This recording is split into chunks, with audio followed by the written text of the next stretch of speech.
Hey guys, welcome back to another video. My name is Maya and this is Inspired by Maya. So in today's video we'll be making a fold over bardot top.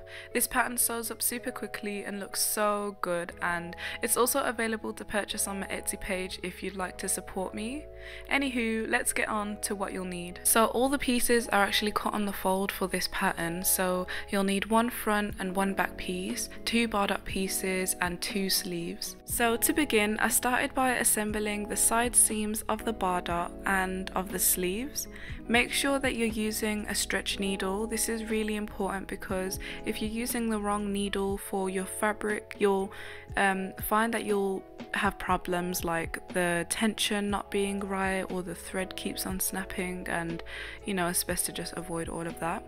And you also want to be using a stretch stitch for this project. So my machine does a lightning bolt stitch, which looks a bit like a straight stitch with jagged, well obviously just a lightning bolt, you know, that's why it's called that. Anyways, and then you want to use a zigzag stitch if you don't have one of those. If you use a straight stitch, the side seams may pop because it doesn't allow the fabric to move with it. After I sewed the bardot and the sleeves, I placed the front and back bodice together right sides facing and sewed the side seams, going all the way down the strappy pieces on the side. Then next you want to overlock all of the seams we just sewed. If you don't have an overlocker, you can use a zigzag stitch again on the edge just to like neaten it up. So now you need to pin the sleeves to the bodice right sides facing.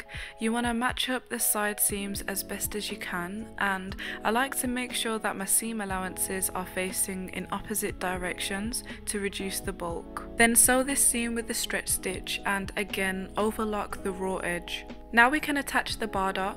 To do this, we need to place the bardot piece inside the bodice, ensuring that the right side of the bardot is touching the wrong side of the bodice. Then pin and sew all around with a straight stitch and overlock the seam. So the final step is hemming, which is optional because stretchy fabric doesn't fray. I didn't record mine, but I ended up using hemming web, which created an invisible hem, but you can use fold over elastic without stretching it because that will cause rippling if you do. But it'll also leave a visible stitch on the outside, so it's entirely up to you and how you want to finish it. But let's get on to the final reveal.